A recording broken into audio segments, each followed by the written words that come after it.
you doing? Hey, Welcome what's to the up? show. Welcome to the show. Thanks for having us. Oh, thank you.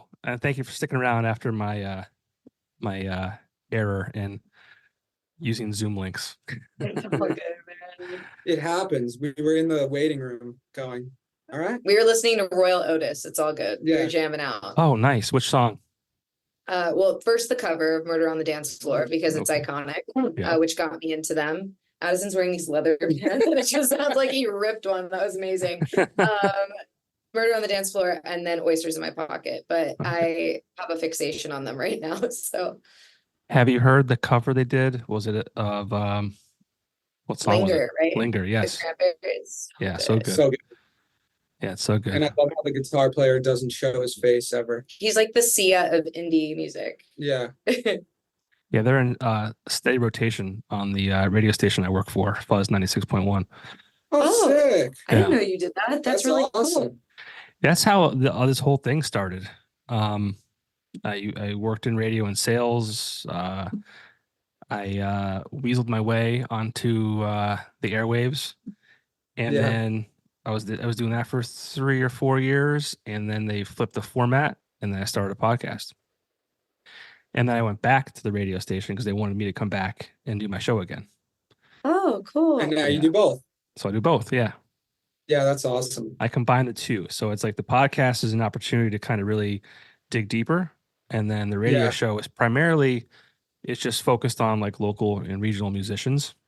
It's kind of like my passion. I kind of grew up, and from day one of my job, it was just kind of local support for businesses and artists and bands and all that kind of stuff. So I love that. Well, man. thanks for Yeah. supporting us because it's important. I feel like, especially now more than ever, to spread, the goodness of music and what it can do. So it just, I mean, I love talking about it because, like, I just said to a couple guys yesterday that like certain people are put on this world to do certain things, and like musicians and artists and creators, like, where would we be without them?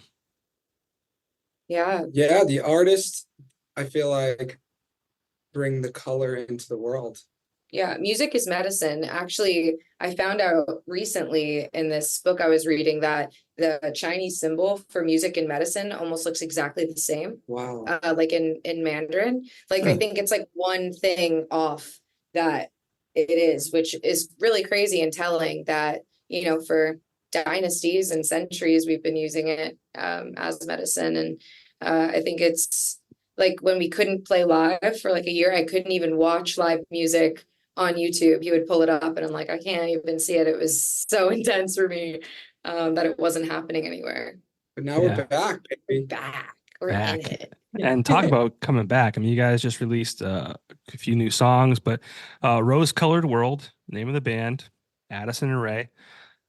Thanks again for doing this. And Yeah. Yeah, thank I mean, you. I haven't stopped listening to those 3 songs all day. I mean, Oh, wow. they're Yeah. so good. I do have to pick up my notes here because I didn't remember the exact names of them, but you guys tell me. It was probably the 3 new ones, I would guess. Yeah, it was those 3. Yeah. Cold Day in Hell. All we had and hanging on by a thread. Yeah. All we had, that song is awesome. And there's a specific Thank you. part, the 2-minute and 55-second mark, I believe, Addison, where you, I don't even know how it, like, the effect or whatever, just the way you say the words. It was like, that's like, With my finger. Is it the bridge? Probably. you just say, the words are, I think it was just all we had. Oh, then is it the like empty part? Yeah. Yes, yes. All we have. Is Yeah. lost. Yeah. Yeah. That's like the best, like, that's the best part of the song. Like that hit. I'm like, Oh, wow. Oh, damn. Yeah, we love that song. I was most excited about that song out of the new ones so far yeah. to come out. Yeah. Yeah.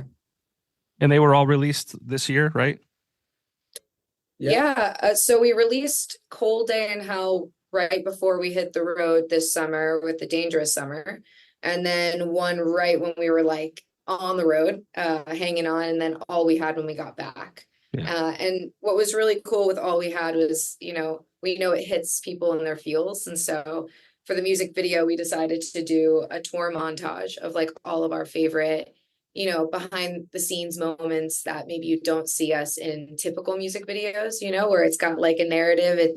It's just like you break the fourth wall and just kind of us being silly geese on the bus and, you know, traveling around and rocking. And it was really, it was cool to have that pairing Yeah. together. Yeah. I mean, the songs are great. Talk a little bit about that. You know, the Dangerous Summer, a favorite band of mine as well. What was that like? Hell yeah. Yeah, I mean, they're amazing. We learned so much about touring in general and just writing. You know, you see what we didn't like think about before we left is how much we would grow and learn and want to write differently. You know, just seeing these amazing bands every night. We went out with them and this band Bad Luck from Brooklyn, who's another incredible band. But it's funny, we met AJ at a party a couple years ago, and then we went to his Troubadour show when they were in town with Emerosa last year.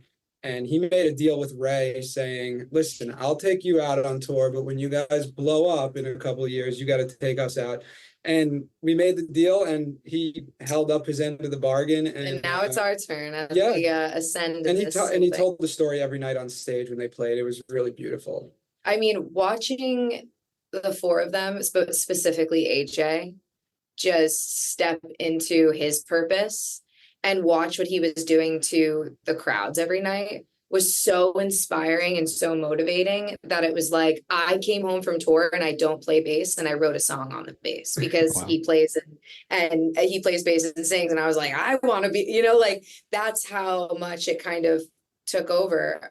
But those guys are veterans on the road and, you know, we're fresher to the road. So just asking them questions and watching how they move through their day to day was really, really cool. Yeah, we just tried to learn as much as possible and, you know, play great shows. And that's Yeah. it.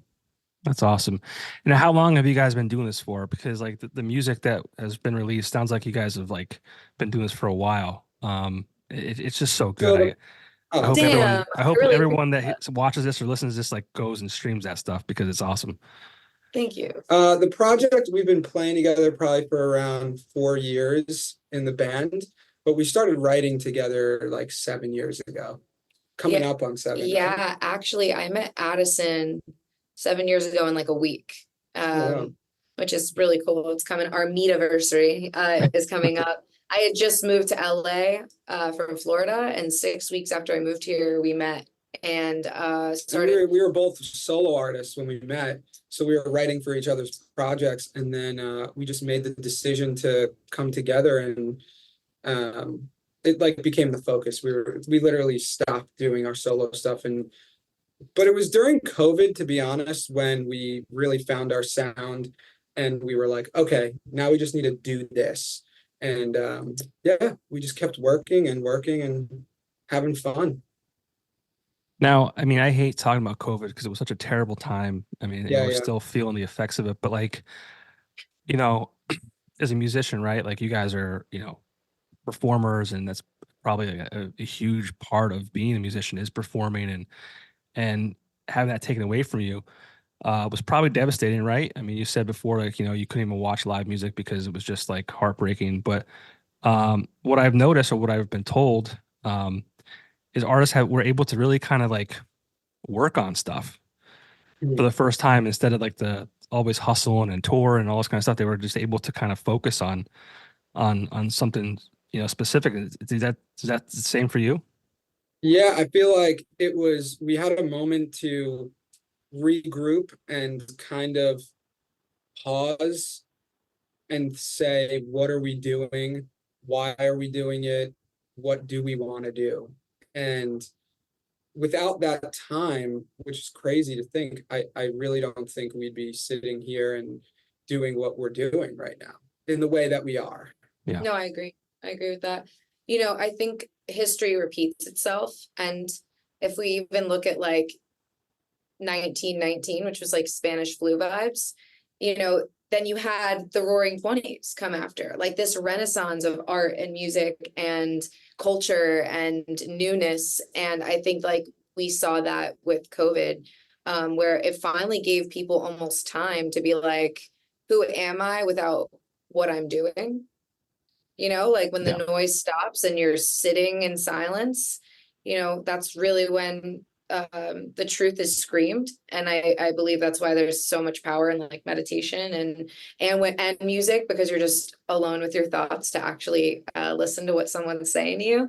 And yeah, I think for us, we really kind of figured it out. We were, you know, everything was locked down, especially in LA where we live. And we would just drive around to random neighborhoods, and Ad would go, I'm going to show you a band, you know, that I grew up listening to. And it would be usually kind of like an obscure, you know, rock band, like not necessarily like Fall Out Boy or like, you know, and I'd be like, I know this and I know this song by them. And we started realizing we kind of knew and had a similar taste that we never realized. We're like, why don't we just make what we both kind of secretly love here? And well, because I was in LA a bit longer than her, and when I moved here in 2014, guitars weren't, nobody wanted them.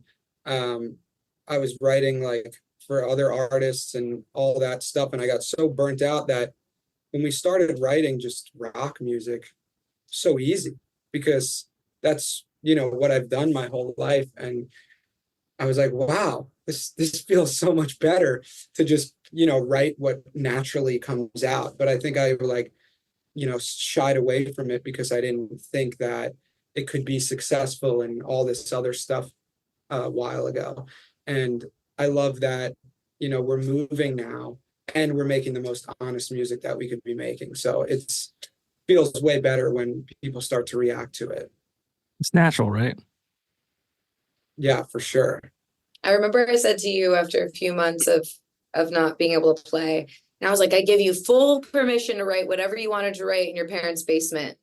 Like, write it right now. Like, like, are you sure? Like, tap into that, like, you know, when you were young, like, what did you need to hear? And then all of a sudden, the riff for Torn in Two came, the riff for like some of our earlier songs. And then I would sit on this couch and basically sob from, you know, hearing like what it would do to me, and then just got really honest lyrically, and it just kind of, yeah. And this is still where we make all our records, right here. Wow, that's awesome. Yeah. We do everything right here, tracking and editing our music videos. Drums, but yeah, everything. That's cool. Now, it says that the band sounds like Pierce the Veil and Paramore, but still small enough to answer your comments. Now, I hate doing this, and I'm going to do it anyways. That's okay. There's some bands that I hear in some of the music, and I hate doing this because, and I don't think I'm going to strike out here, but I hate doing this because what if I say like, oh, it sounds like this, and you're like, oh my God, I hate that band.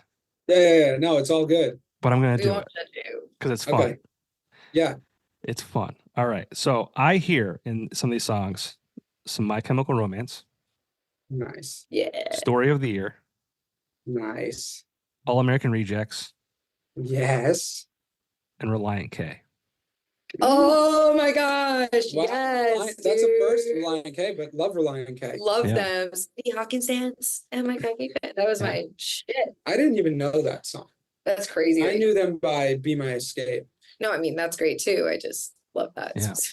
But yeah, I feel like you're pretty dead on of a lot of our influences or things we grew up listening to, like, you know, for sure. When we were on tour, we became friends with this dude named Niles, who was doing content for Dangerous Summer. And he was saying that we sound like if Green Day and Paramore had a love child, which like I could also hear a little of that in as well. Okay. Yeah, that was just like his elevator pitch to people that were coming over to merch early before we were on, of like, you should watch them. They sound like this. But we love all of those bands. Yeah. So you did good on that. I should have because like each song I feel like, okay, that's got some of this band in it, and that song has some of this band in it. But I don't want to go that far down. So yeah. You're good. I'll leave a blanket statement. Yeah, I mean it's just, I mean that's the music I love. So it's like all day long. I'm in sales too, so like I'm just in the car driving, and those songs all day long. It's awesome. Story of the Year's new album is amazing. I don't know if you've heard it yet. It is good, yeah. I even like that kind of I forget what song it was. Maybe it was like back in 2005 is it called or something Oh like that? yeah. And they kind of Oh referenced yeah. the one Yeah. lyric from the It Page was like Avenue. walking the line, for Yeah. me of like, you know what I'm talking about. Yeah. Like when you like reference, but it was still a great song. I think my favorite song was the what's the Sorry song? Yeah. Yeah. I can't remember it right And now. Tear Me to Pieces. Tear the Me to single Pieces goes is hard. insane. Yeah. That's insane. I would love They to actually- tour with that. They were actually in my area back, man, it must have been 2010 maybe, Oh wow. at a club called Eleanor Rigby's. I got to meet Dan. It was awesome. Sick. Oh. Yeah. Yeah, they You were know, a great live band too. Yeah, they're nuts. It was so awesome. Their Back in album, the day, they were crazy. They used to do like baseball slides under each other. yeah. Their album that was released like what, maybe 3 or 4 years ago was pretty good too. I don't know if I heard that one. Yeah, we'll have to Yeah. do a deep dive. Yeah, the one before the most recent one. It's pretty good. Yeah, not that I fell up, but I don't think I heard. I think I heard the one after the big one, and then I don't think I heard any of them. And then they just pop up, back up, and it was like, oh wow, Yeah. this record's great. Yeah. Sonically, it just sounds amazing. Like the mix, it's beautiful. Yeah, Yeah. for sure. The new music is produced by Tom Denny. Was it Denny? So we produce all of the music here, and Okay. then we send it to Tom for additional production and mixing.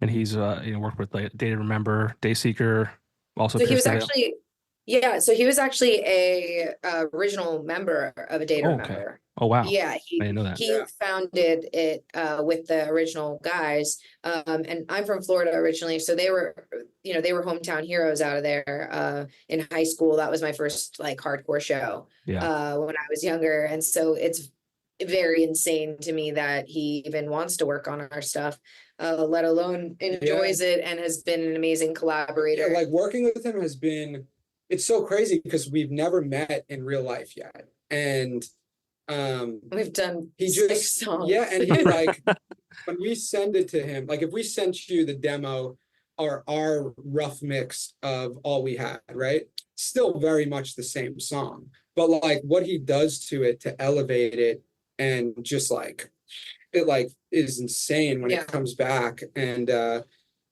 just communicating with him, everything. He's like the kindest dude. So we can't wait to meet him because we're doing the full length with him as well. And then we're gonna do live drums. We're gonna go to his place, so we'll meet in real life. So there's a full length planned. There is. There is a full length plan. Very good. That's So awesome. we are currently writing our first album that Okay. we've ever Ever done. put out, yeah. Like any time in your lives, just this is like the Yeah, first. we've never done an album separate or together. Yeah, Okay. so we're really stoked. What's that like for you guys? I'll Are let you you nervous? answer. Are you excited? I'll Or- let you answer, and then I'll tell you how I feel. I feel like we're in a really good place of songs and writing, and I think touring really helped that. Because what feels really good, you're playing every night, and then you come home and you're like, it's just in you more. So it's like what feels good on stage, but I don't really have any nerves as far as like I hope people like it because I try to stay in the mindset of like I always say the best best part of being in a band or a project is before you release anything, right? Because you could do whatever you want and there's no expectations, nobody even knows you. And sometimes you can then if one song has success, it's like you have to try really hard to not let that come in where you're like, I need to beat this song, I need to do this. So I'm just trying to write the best songs with Ray and get as many as we can written and produced out, and then pick the 11. Yeah, I agree with that. You agree? I agree. Okay. I feel like I've never been more inspired in my entire life than I am right now. I feel almost like my 12-year-old self again, that like is finding bands and stuff like that and nerding out. And a lot of it is like friends or friends of friends that I'm like, this song is so crazy. Like I want to do something that sounds like this plus something I heard 10 years ago. And being on the road, like Ad said, like, and what I said earlier, the most inspiring thing. And you don't even realize how much you're soaking in until you come home and you realize like, oh shit, like I picked this up from this person, and I saw Joe on stage do this, Yeah, and like yeah. that's really cool. And I think we're in a good place. We have about 9 or 10 songs written. We just got back the first mix from Tom. It sounds awesome. And then when does this come out? In like a while, this interview? The week after next, so it's a couple weeks. Okay. So yeah, tomorrow we're announcing a fall tour. We're going out for 3 weeks with a band called Not My Weekend. So that'll be nice to step out, get back on stage, and then come back and finish it up. What I find so amazing is like these producers, like what they like. I'm sure the product you give them is great, right? And then the things that they can do, in small things, it's like simple, small things that they can just elevate that song to like a new level. So crazy because like the parts, you have to understand, like when I send him, so typically in my experience with mix engineers, which my mind does not work that way. I am like a creative producer, but typically you send them your stems, your audio files, to where when they press play, it starts from where yours is, right? And then they bring it the final 10, 20%. But the way Tom works is I send him everything dry. I'm talking guitars. like There's no effects, amps on it. nothing. There's no, like our vocals are like dry as a bone. So for him, like he gets it back to the magic we already had, and then way further passes it, and it's just with incredible. with the same dry stems that we recorded in this room. So we're just like, sometimes he'll add some guitars, right? Like, because he is the scene and it's amazing. Sometimes we'll leave a bridge totally empty and we'll be like, hey, Tom, just do your thing. And then we'll go back and write over it. Hanging On by a Thread was like that. We left the bridge empty and then he wrote that whole breakdown part. And I was like, oh. And then we wrote all the, lyrics and melodies over it. But it was like perfect. That's so cool. I've never written a song before. That's not where I excel by any means. Do you play at all or nothing, dude. Like I always like bust my mom's balls. I say she always wanted me to play banjo when I was little.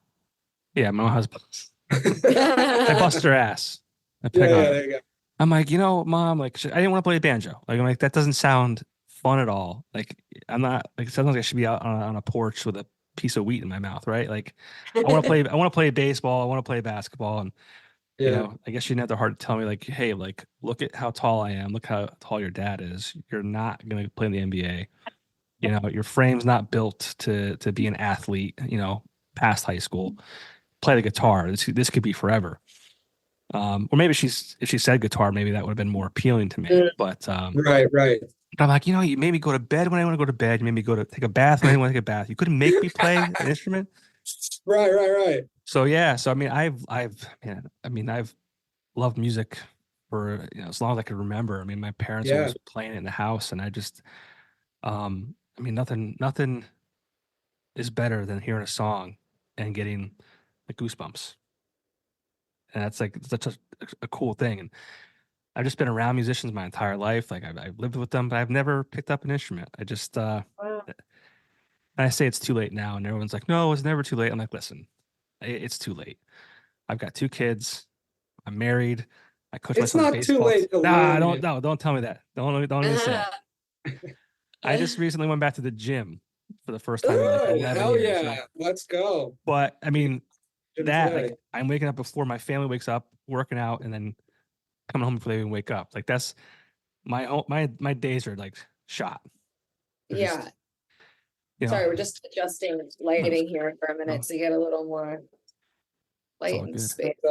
I think good. I won't know till you're here with me. There we go. Yeah. We can see a little better now. Awesome. It's getting dark. Well, it's been dark here for a long time. Yeah, I don't I'm even like get sunny LA. 6:40. Yeah. Yeah, I started on drums and Ray started on piano. Yeah, well, I started singing Yeah, that's first. true. I've been singing literally since I'm talking. Like just even my mom said around the house, I'm singing all the time. And then I taught myself keys when I was like 12. And then I started gigging at a cafe, singing and playing keys when I was like 15 by my house. And that's kind of how I got started. But then she, all through college, that's how she made her money. She was gigging 3 to 4 times a week. Yeah, I was gigging like a motherfucker in college, man. I was gigging, lugging my keys that's, set up on the other side of me everywhere with, my platform shoes and just walking in with my stompers, playing anywhere that I could. But it was great because, I got my chops up. Yeah.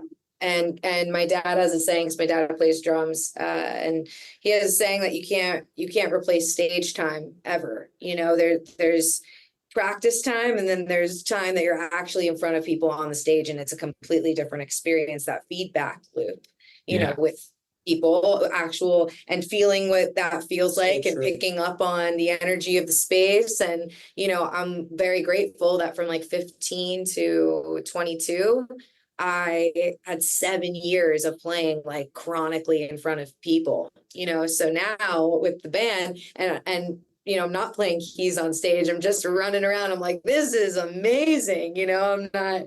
And not part of there. our origin story, which I think is fascinating, is coming out of COVID after not playing any shows for a year and a half, we got booked to have a residency at Fright Fest at Six Flags. And we did 100 sets as a band in a month and a half. And then that year we played anywhere and everywhere in LA that like someone would call us on a Monday, be like, hey, do you want to play this party tomorrow? We're like, yep. And we're like, yeah, hey, you Say want to play this less. tattoo shop on Thursday? Yeah, let's go. You want to play the Rainbow on Sunset? And we Yep. were just playing and playing and playing and Viper, playing. sure. Like, And Yeah. it's just really awesome to, now this is our first year touring. Like, we have an agent now, and to go on like a legit tours that we didn't book ourselves like we used to, it just feeling all the gratitude every day that, we're here right now. So I'm super excited. Well, it's so cool that you did that because I don't know that a lot of younger people want to put in that time and that effort. But you have to. And you said like, that stage time, and that's why I think open mics in different cities are so important because like you have to get out there and do that. And it's even like Yeah. a comedian, you have to like get out there, work on the timing, and see what the audience reacts to and how you can just be better. Yeah, because it's so much more than even just singing or playing the song, 100%. For us, it's about the whole show. And we were lucky enough that last year when we were negotiating our record deal, our owner of the label is Dave Shapiro, who's also owns Sound Talent Group. So they're our booking agency as well. And when we were negotiating, we played one show last year, which is crazy. But we were going to all these shows, right? So we were like side stage for Pierce the Veil with 14,000 people, or backstage when we were young, and just like seeing them and the show and like that all helped shape, okay, this is the highest level, right, of this. So it was really helpful to see that and to kind of figure out what kind of show we wanted. Like when we press play, when we start our show, it runs. And yeah. I think it's important, personally, instead of like oh, thank you, the next song is called, and that comes from just doing it and just seeing, being a student always, I think. Yeah, for sure. Let's talk about that record deal. The first band to sign a record deal in the sky. Is that what I hear? I can't find someone else that did it, so we're gonna go with that. Hey, so Dave Shapiro, who owns, like I was saying, owns the label, owns the booking agency. He's a ledge. He's awesome. He is also a pilot, and so he was flying the plane while we were signing it in the air, doing like a fist bump, and it was just very I surreal. hate flying, and this was my idea. This was Addison's idea on 'Cause the first label meeting ever, like before we even were official, and was like, hey, I had this idea. And Dave was like, yeah. And then it took like, probably 7 months until we were gonna sign and to set it up. And then we were there, and I'm in this small plane, and I'm just like, even before, like the night before, he started having sweats, like he was not good. We should actually cut together a BTS video of just Addisonisms, yeah, because like I all look the way things. cooler than what was really going on. There's this one picture that it's me and Ray are sitting on the 2 seats, and Ray is like, I'm literally and, like a and kid, I'm just right next to her. I'm like this, like so panicked. like just so scared. That's awesome. What But was yeah, signing that? What'd you Go say? ahead. No, go ahead. Oh no, the label has been incredible. Just, they were like, we love what you guys have built. We love what you're doing. Because we're really hands-on. We do our videos, we edit all our content and all this, Oh, wow. produce the music. Yeah, we literally do everything. Yeah, like the music, most of the music videos are directed and edited by us, with the exception of a few. But they just wanted to partner, right, and support what we're doing. And it's been really awesome. Yeah, I was gonna ask like what that meant to you guys and like what it like, how do they help support you? I mean, like that's crazy that you guys do all that, and that's kind of common now these days, right? A lot of bands do everything, their own social media, their own video editing, their own everything. But what did it mean to you guys to sign those documents, and how does that help you moving forward? So for me, I feel like everything is about collaboration. Great songs, great art, great partnerships in all facets. And I feel like, it's leveraging different relationships that we all have collectively to move the meter forward, get the music heard by as many people as possible, and continue to build a community of people who want to mosh, want to cry, want to scream, want to shout, whatever they need to do to feel better on the spinning rock that we're all on, And I think that we all have the same vision and different strengths, and already, right, it's like we start getting momentum on something, say on social media that we made, right, and then somebody, say Nick from the label, can take that and run with it, and now all we had is spinning on Faction Punk on Sirius XM like this whole past week, like a bunch, because now there's momentum, and that was something that he pulled in, and then it's just kind of starts to compound of we all have the same common goal, which is to get the music heard and to get it seen and to get it felt and to build a community. And I think they're just such, like, we met with other labels before, and other labels are great too, but it just felt like they were so down to earth and just like normal people. And that's important to us because our camp works really close together. Ray and I, and really the third member of our band, which is our manager, Dan, who found us a few years ago. He's just been, we're really close, tight knit, and we're very communicative. And to have that in a label where they, haven't signed a new band in a long time. Dave relaunched the label during COVID when touring stopped. And we're happy to be the face of Velocity, and a win for us is a win for them, and vice versa. And yeah, I think it's, at the end of the day, it's like when you're a kid, you're like, I want to sign a record deal, right? But as we get older, there's that part of it because that's freaking awesome, right? But the other side of it is we're really becoming partners, right, with somebody, business partners in a brand and a company, and you have to make sure that it's cool, right? Yeah. Like, well, it's so important. It's not. Yeah. I mean, you hear horror stories, right? And it's like things like these days too, like compared to what they were like 30 years ago.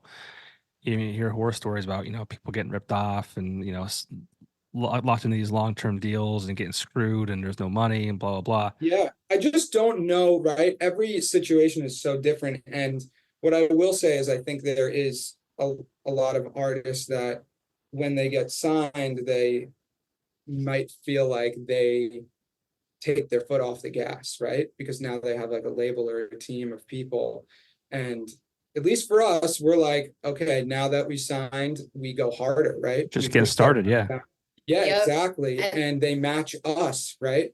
They hopefully in a good symbiotic relationship. It's like Yeah. we come here, they come here, they're a little higher, we reach that, right? That's how we keep growing. I think the major labels is a bit different and way scarier because Yeah. you really are just a number to them, you know. Sure. And But I mean, it's also just different in general too. I think. I mean, it's you can't hide anymore these days. Everything's very public, and it's hard to be like sneaky like they once were, if they were. I mean, I don't know. Mhm. It's just stories are told, right? But yeah, I mean, Listen, man, I'm a woman in rock music. I have seen so much shit that one day when the memoir comes out, people won't believe the shit, right? But at the end of the day, you know, it all comes down to how much do you want to make art? How much do you want to make the songs? How much do you want to play? Because you could find a reason why you don't or you can't, or you could use all your dollars to take a mega bus from across the country and move here, you know, or whatever it is for you to chase whatever thing makes you fucking stoked. we may not have met you, you know, without having a label because the label hired PR, right, for us to connect the dots. And there's so many good things. And for us at this moment, things are good and they're super rad. So yeah, I mean, the last few weeks, like something I definitely wanted to tell you about is like, you know, we've had like really massive momentum on TikTok, which is really weird because when TikTok first came out, I was like, another fucking app that I have to post shit on so that annoying. people want to scroll well, through. I was finally smart enough when TikTok came out. We got Rose-colored world. And you know, because we are in like this insanely awesome situation where they want us to be us and we get to put out all this music. It's like, I'm like, wait a second, I'm living my little kid dream. It just TikTok wasn't around yet. We're all carrying around these little black mirrors. Let's just fucking go ape and just post as much as we want and you know, not have analysis paralysis, which is just like, oh, I analyze this so much, I'm not going to post at all. And the second we started really just getting it out, switched like 3 weeks ago and got like 30,000 followers on there. Our monthly listeners like They- tripled. yeah, it's all crazy. And you know, we have a whole Discord community now with over 200 members, and to see them all starting to interact with each other and talk about what shows they're going to, A it's fan drew really us, cool. drew us in the Discord a couple days ago. That's cool. And it was so cute, like based on a little piece of content we made. And I was geeking out. It's so hard to keep up. Like, and you guys are, I think, finding a groove, right? And another app, right? Like I said, and like Threads just came out, what, 6 months ago, whatever it was. Yeah, It's not going anywhere, I don't think, but there's a lot. so much. It's a lot. Yeah, it's kind of just weighing out and seeing and like Finding your flow. an epiphany I had recently, a few weeks ago. My best friend was over and we were watching music videos, new and old, like, you know, just hanging out. And a Måneskin music video came on the screen. It was, I think, for The Loneliest or I don't remember the exact song, but the budget was insane. And the music video was massive. And I was so blown away by this music video. And right when it was done, I said, Måneskin broke through on TikTok. They did the Beggin cover and they blew up. Well, it's crazy because there's so much discovery on that app, right? So it's like, we call it digital touring. So if we're not out on the road touring, we're going to digital tour, right? So we'll flood it, make as much content in an artistic way that matches us that we can. Then we go live and we hang out with people. But if this is our job, right, our full-time job, then that's how we treat it. And I think that's how you kind of have to, because if not, it's easy for you to go, oh, this is so much. And it's like, okay, well, do you want to be in a cubicle for 8 hours, 10 hours a day, which I've done before in my life, making 300 phone calls a day, right? Or making art, yes, and of course we all get tired, right? You can get burnt out. And also it's like to each his own, like if that's what you want to do, if that's what works for you, whatever. It's But fine. no, I'm saying we chose, to be Yeah. creative people, and that it doesn't just happen, Right. It's a lot of choices. It's Yeah. a lot of daily choices of like creating a ton and being mindful and being grateful. And yes, sometimes you have lightning in a bottle and something pops off, but I think anything that has longevity and withstands the test of time is showing up and rocking out and enjoying it. One of Dave's bands is Pierce the Veil, and when we were backstage at that show, he was saying he's been booking that band for like 15 years from small clubs, and then we're at their sold out show at the Irvine Amphitheater, and then they just played Lollapalooza for like it's 60,000 people.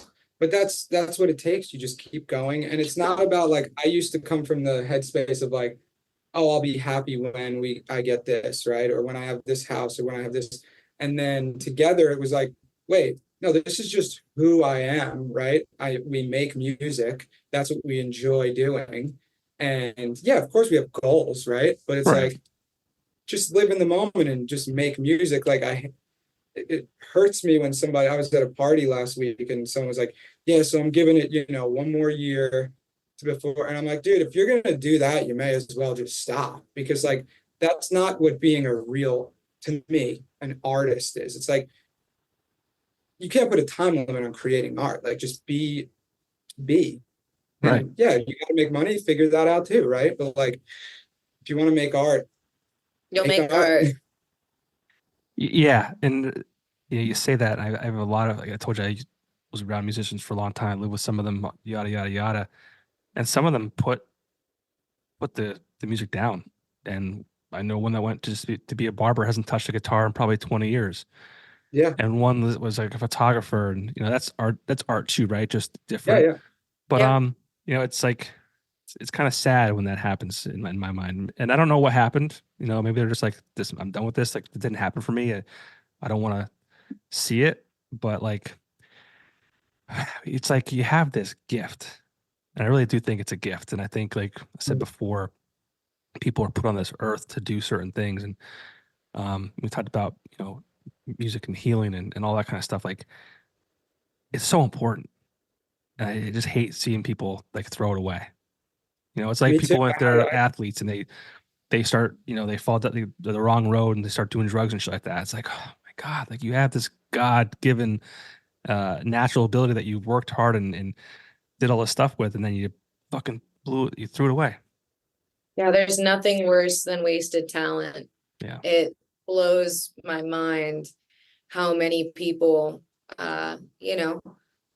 fold for whatever reason, whether it's abuse or substance abuse, whatever it is. Or I gotta be a real adult and I gotta do this.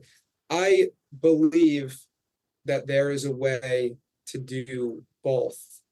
And there is, like, the money will always come if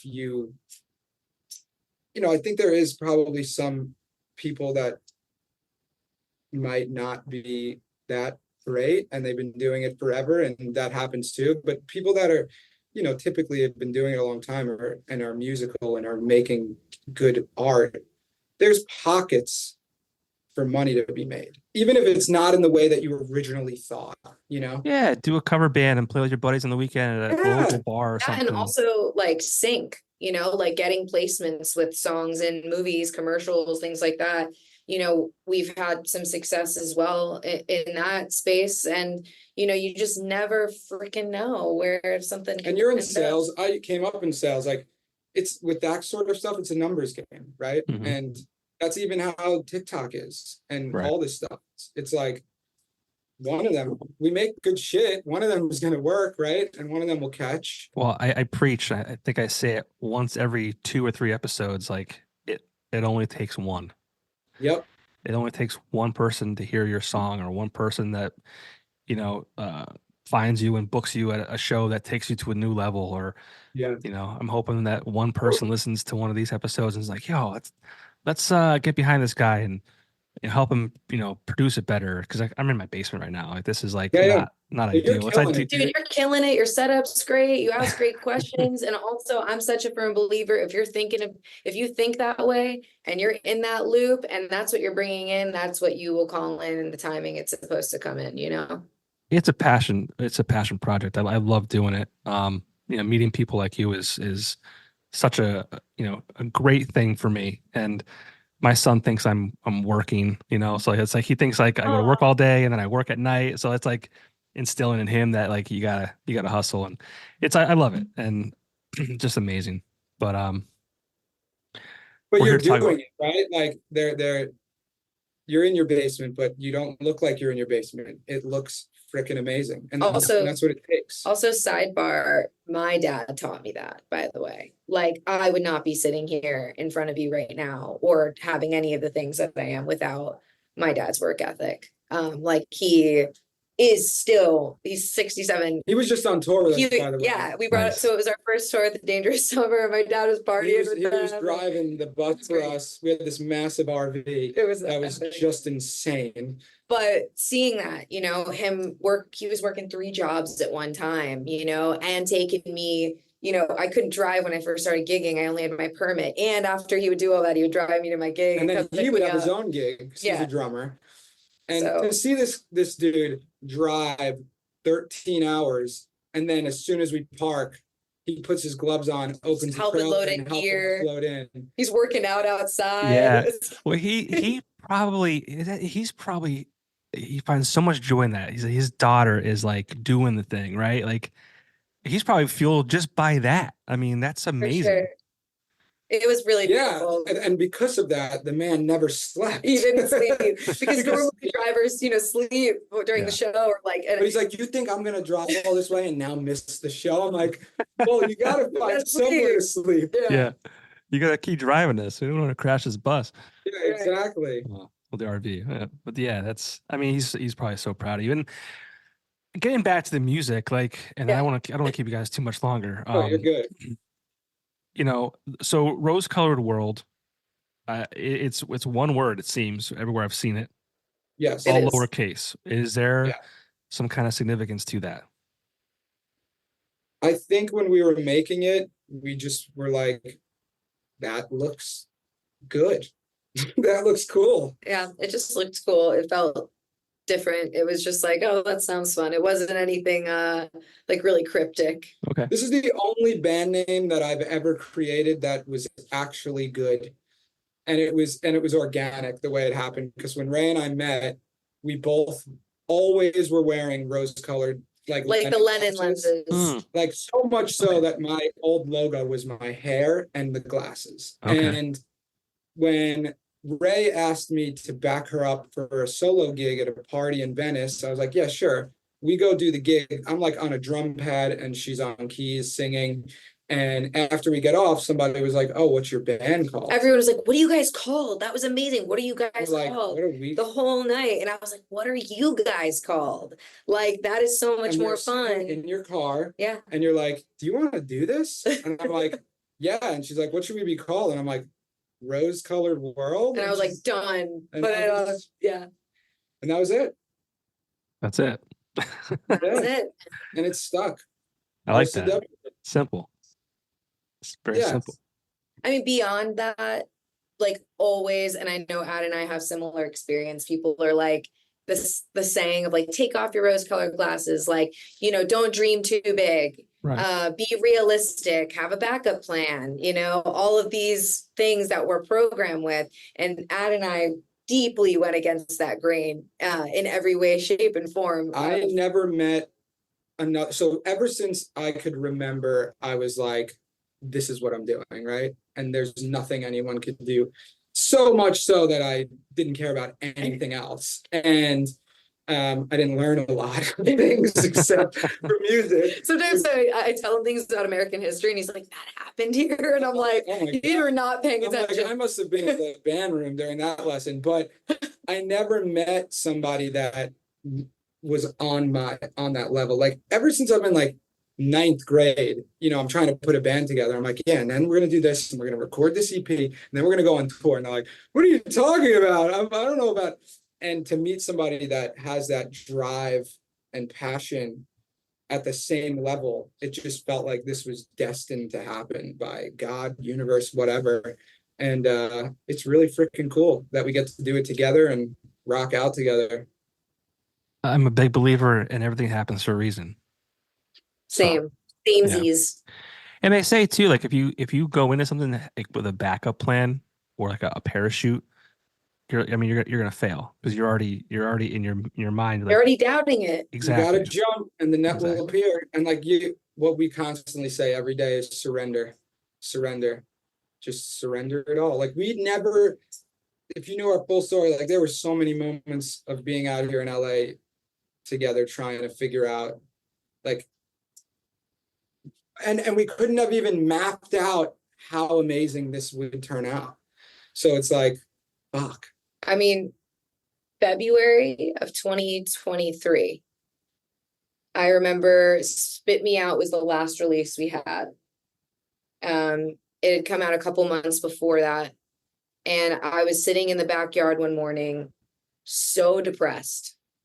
Like, I just was like, I want more people to hear what we're creating. And like, I want to, like just these. Well, it felt like we had exhausted LA, right? We played everywhere. We did the Troubadour. We did all of like the milestones, and we were ready for like. And it felt like we were like definitely creating a buzz in LA. But it was like the end of February 2023, and I was on my back porch, and I was crying, and I was like, like journaling and being a manic artist, and was like, I give up, like not give up on music, but I give up trying to control. Like I surrender all of this stuff because it's good. If this is my passion and this is my purpose, then it's gonna happen. And within 48 hours of me like audibly surrendering, telling him coming out to the backyard and being like, it's gonna be okay. We went viral on Twitter. I don't even have, or X or whatever, I don't even have that. So all of a sudden ads notifications are going crazy. And in like 48 hours, it had Spit Me Out had over 200,000 views. And we start getting the podcast State of the Scene. Shout out State of the Scene. Yeah, they literally, and they know this because we've thanked them a million times, but they posted a clip of the song and wrote, laughing my ass off, this band is going to be huge. And then all of a sudden our manager started getting emails from booking agents, from labels, and from that one tweet. But that is literally how we met Cassie, our booking agent, who worked with like it all from that one moment of like pure surrender.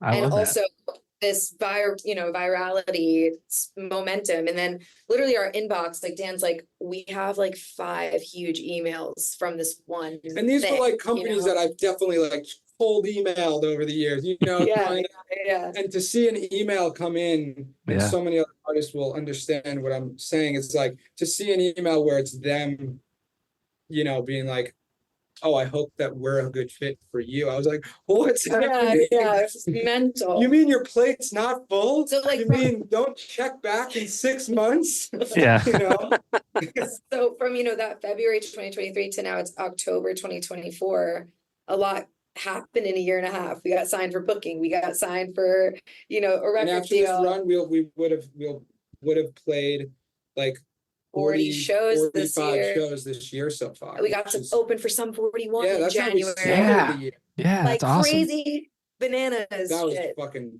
wild. So I love that concept too, like just surrender. Like that's such a simple yet like powerful thing. Surrender and release, like, Yeah, whenever it feels like too heavy for me, when you like start to go down that hole and you're like thinking about all this shit and you're trying to figure out how to fix a bunch of shit. Then I just go, oh, you know what? I don't need to carry this. Fuck it. Yeah. If I'm like, the how's not up to me, like you said, you believe in destiny or things are meant to be. It always works. Right. So it's like, if it always works out for me and things are meant to be, my job is to enjoy as much as I can of the process of it becoming. And so once I stay in that joy, things always line up way better than if I was trying to map them out. Right. Yeah, that's awesome. That's so cool. I'm so pumped for you guys. Oh, fuck yeah. Thank you. As far as the music goes, like, are there topics that you try and like touch on? How does this stuff kind of come to you? Like, So it's never like, all right, these are some topics that could be cool, because some people could write like that. right. It's more so when we're writing and riffing on melodies, there's typically like either a emotion that is coming out of the song that feels like where it should be taking us, or like one line while we're just saying nothing, gibberish, a word or something will come out. And so we cross over, but not mainly, but I'm more melody and Ray's more lyric. So when I'm like riffing on a melody, I may say, you know, a certain, like for All We Had, I think I said if all we had was lost. And that's all that came out, right? When I was just playing. Then she'll And be then like, all of a sudden I was like, I know exactly what the verse should Yeah. be.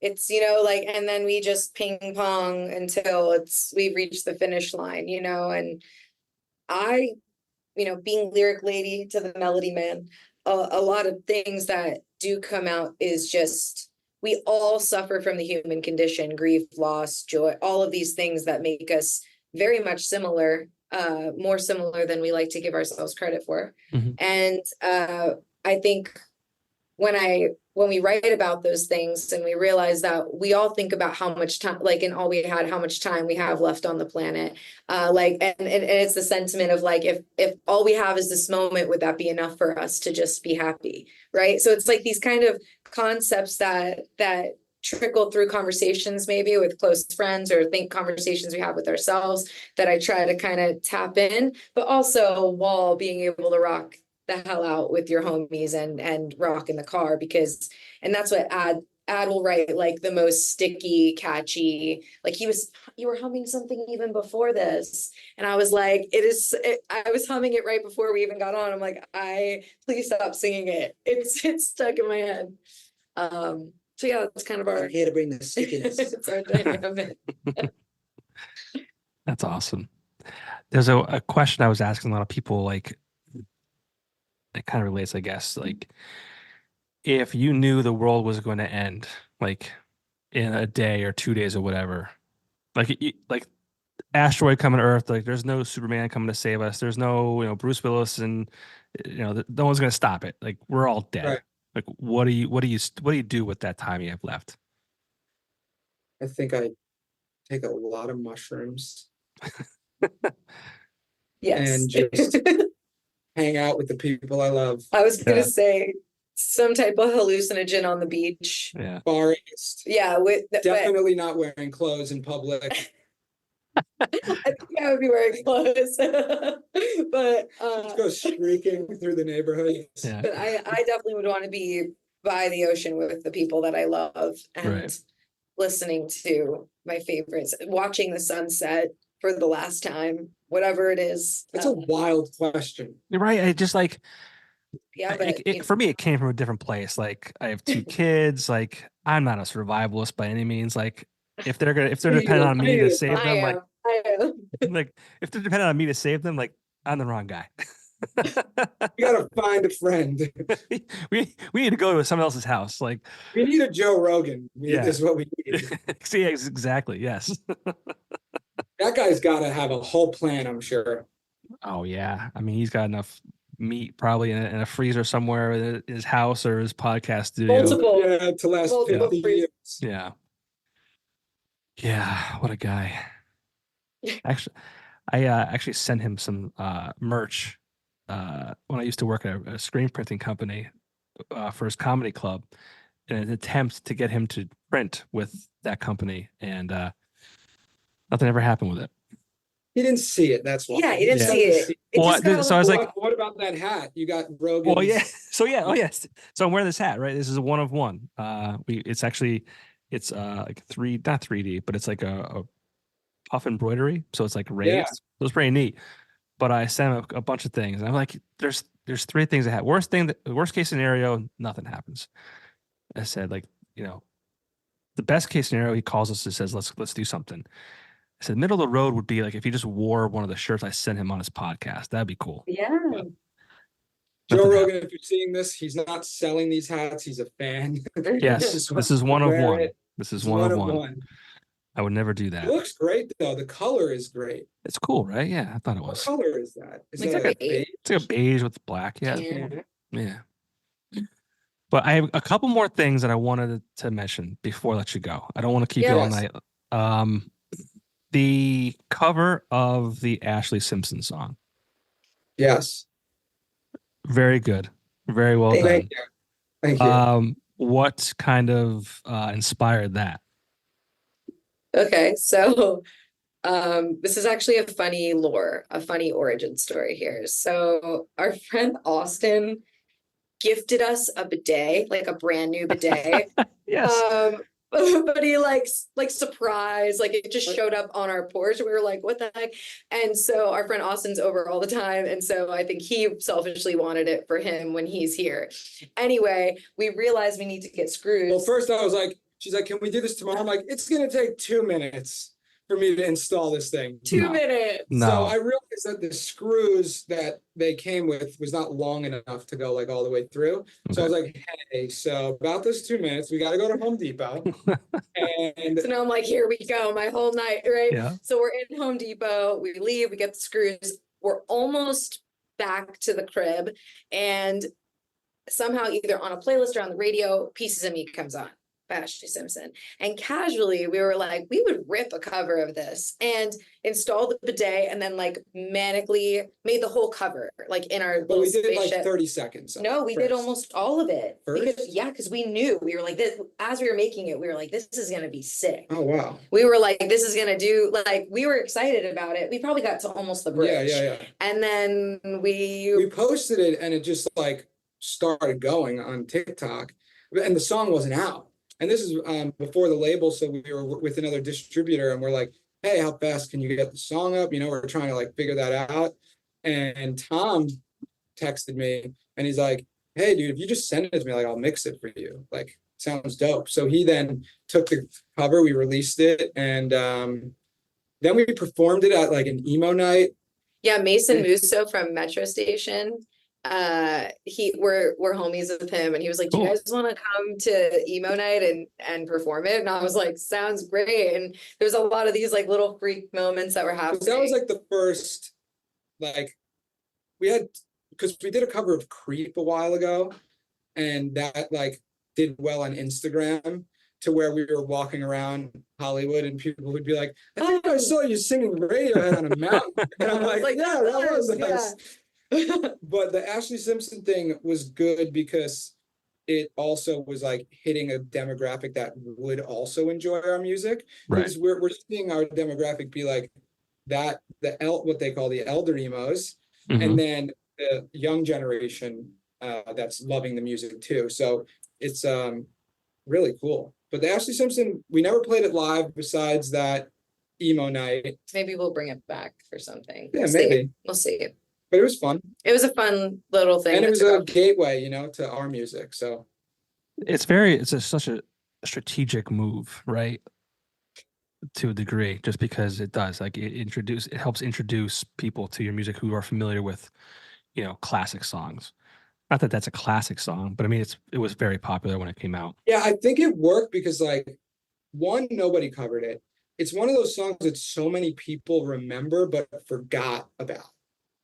And it's just that beginning thing. It just, as soon as anybody hears on a Monday, people are like, Yeah. I remember Yeah, this. exactly. I mean, I Yeah. think even aside from that specific song, which like, yes, it's ingrained in all of our memories somewhere.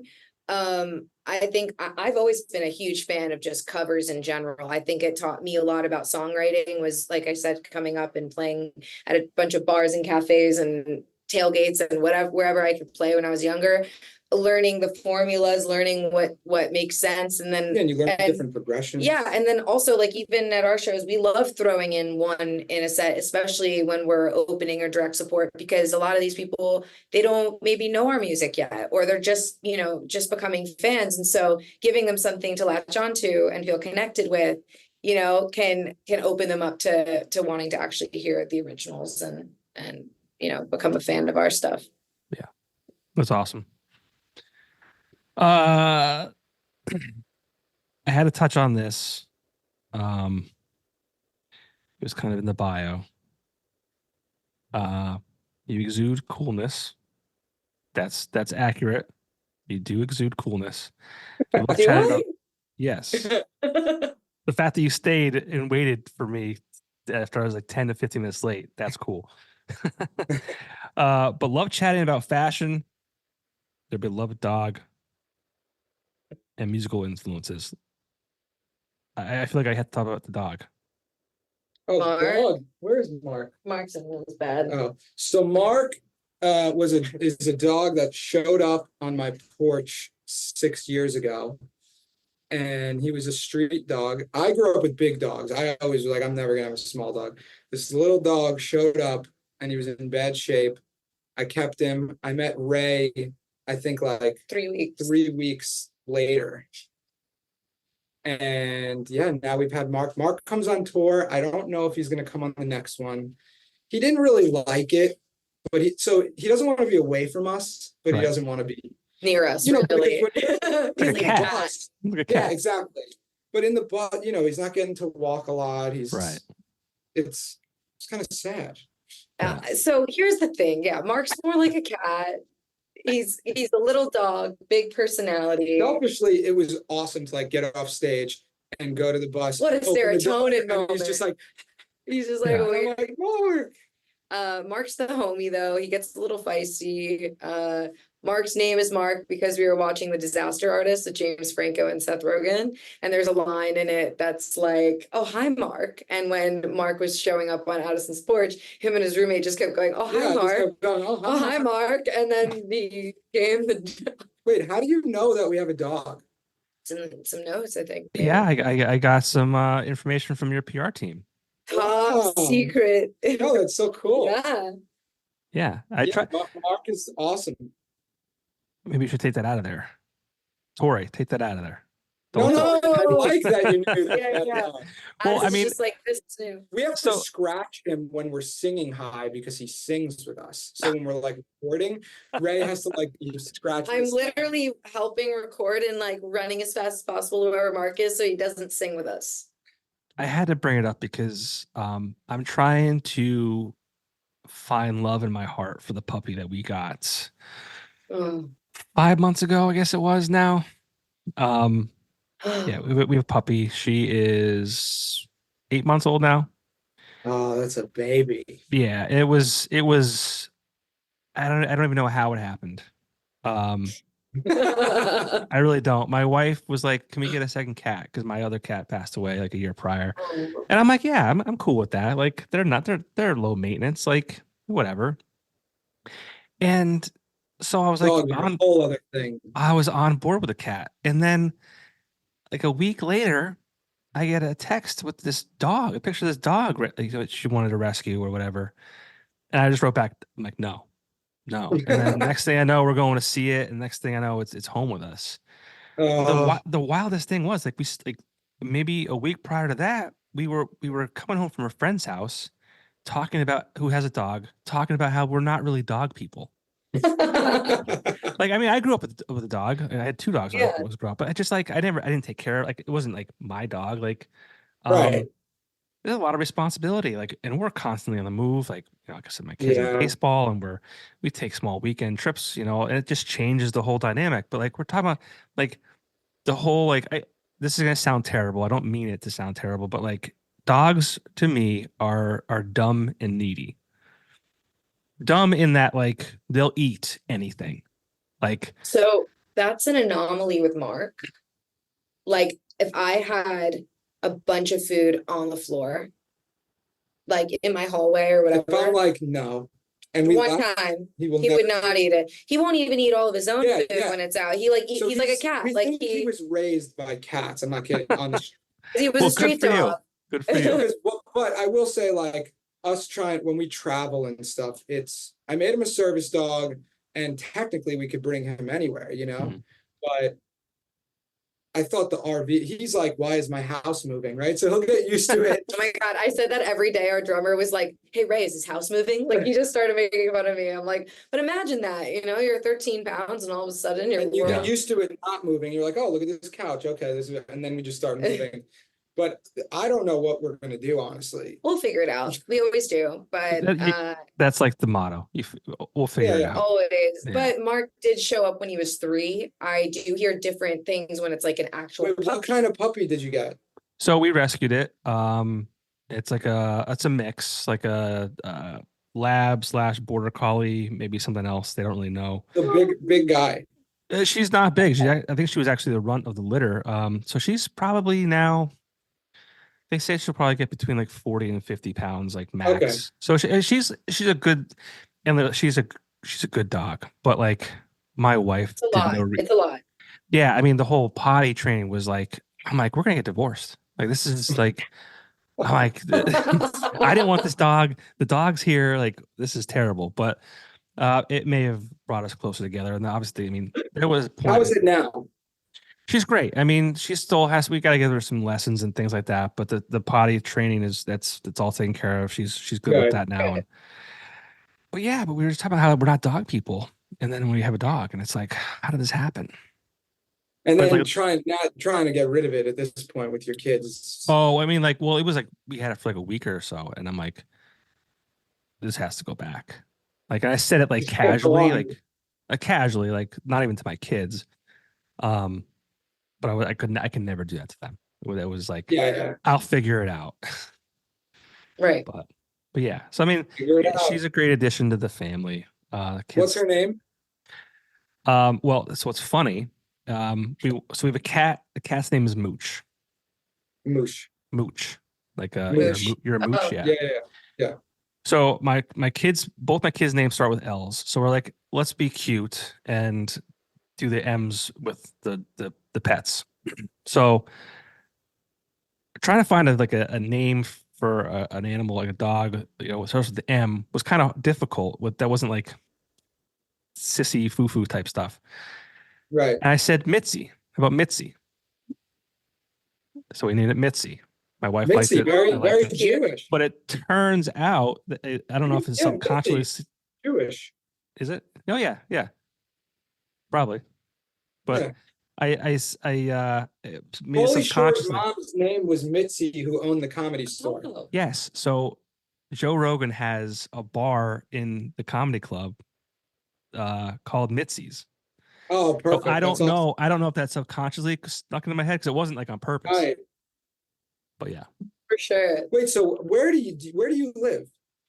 I live well for location purposes, Scranton, Pennsylvania. Okay, sick. I would figure you probably recognize that name, the office and things like that, Yeah, I'm from Long Island originally. Okay. Yeah. So like I'm like 20 minutes outside Scranton. Okay. Right on. So but yeah. Well, send love to Mitzi. Mitzi's all right. She can stay. She can stay. You got no choice now. Yeah, I gotta figure it out.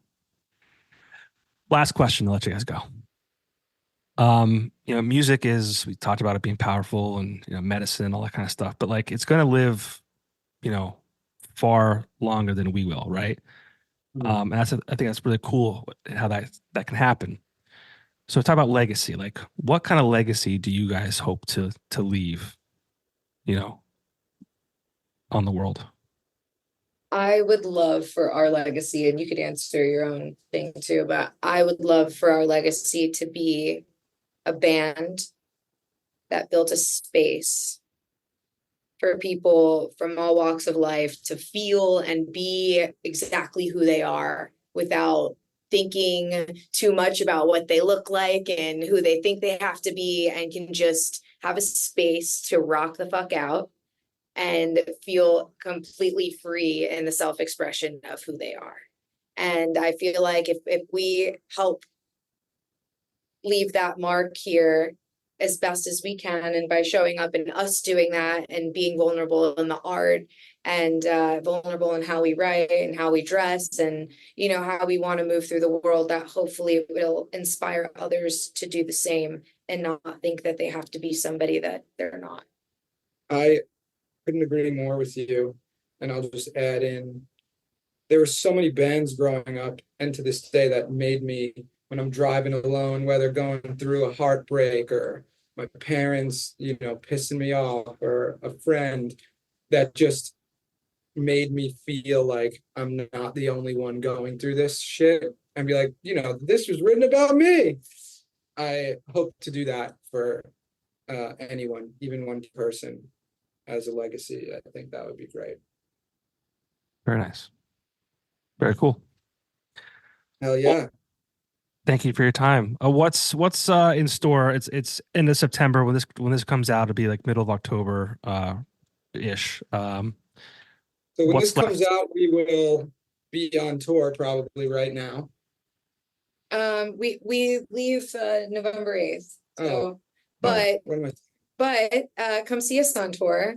We're going to be playing with Not My Weekend, and we also will be releasing a new single called Broken Glass on October 22nd. We're really excited about that next tune. So, Oh yeah. What's it going to take to get you guys on the East Coast? Well, we hit the East Coast with Dangerous Summer. This fall tour, we're not going by you, but heading into the new year, I would say we will be everywhere, and we will see you on the East Coast. yes, 2025. I'm gonna have to like save your page so I get all your notifications. Hell Yeah. yes. So Dude, this has been amazing. You're awesome. I really appreciate you taking the time to chat with us. Yeah, for sure, Yeah. man. Thank you guys. Rose-Colored World. Best of luck with everything. I'm excited for Thank the you, record too. to come out, and I appreciate you taking the time to talk to me and even waiting for me to be late. So thank you. Dude, it's Yeah, all you're good. Thank you for having Thank you. us. Awesome. Thank you guys.